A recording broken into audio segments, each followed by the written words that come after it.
Dictation start होगी 3 second बाद।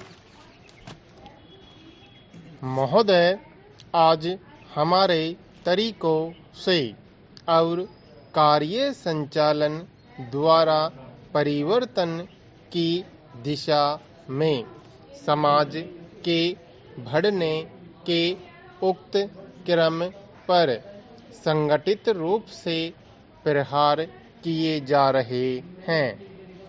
कभी कभी मुझे लगता है कि सही उद्देश्यों का भी इस्तेमाल गलत तरह से किया जाता है, जिससे बृहत्तर उद्देश्यों पर प्रहार किया जाए, और इस पर आपको अपने विचार विमर्श के दौरान ध्यान देना चाहिए।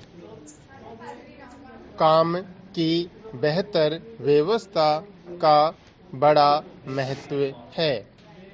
इसके लिए अधिक उपयुक्त वेतन आवश्यक होता है। साथ ही काम का स्थान, कमरे आदि भी साफ सुथरे होने चाहिए। लेकिन जो लोग साथ साथ काम करते हैं, श्रमिक, प्रबंधक तथा किसी परियोजना में या कारखाने में काम करने वाले अन्य लोग, उनमें अच्छे संबंध होना आवश्यक है तथा यह शायद अन्य सभी बातों से ज़्यादा महत्वपूर्ण है।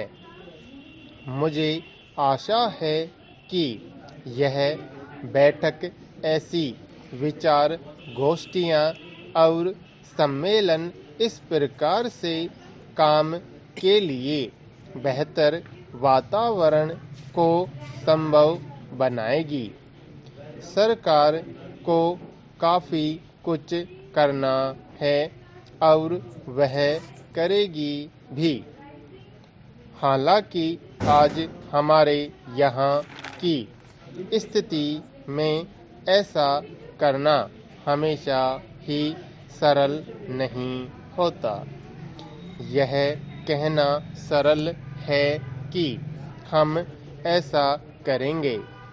नीति संबंधी निर्णय भी सरलता से लिया जा सकता है, लेकिन किसी निर्णय को समुचित ढंग से लागू कर पाना बहुत कठिन होता है।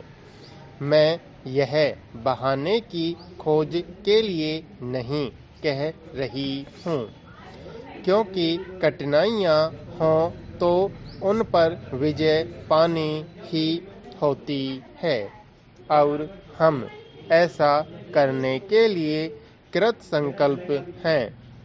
लेकिन आपको पता होना चाहिए कि अमुक कठिनाइयाँ हैं और उन पर विजय पाने के लिए केवल इच्छा करने या वक्तव्य देने से काम नहीं चलता। इसके लिए स्थिति को समझना और दृढ़ निश्चय के साथ आगे बढ़ना होता है, चाहे रुकावटें कितनी ही बड़ी क्यों न हो, कठिनाइयाँ कैसी भी क्यों न हो। सरकार का यही संकल्प है। सार्वजनिक क्षेत्र को बहुत महत्वपूर्ण योगदान करना है। उसे यह काम अपनी उपलब्धियों द्वारा ही नहीं, बल्कि श्रमिकों की भागीदारी की भावना को अनुभव करते हुए करना है। मैं जानती हूँ कि आज यह भावना सभी श्रमिकों में नहीं है।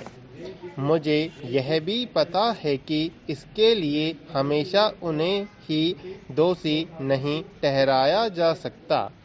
हमने प्रयास ही नहीं किया है कि उन्हें ऐसा अनुभव होता रहे। मैं जानती हूँ कि प्राय जो मजदूर किसी बांध के निर्माण में लगे हैं, उन्हें पता ही नहीं होता की बांध होता क्या है?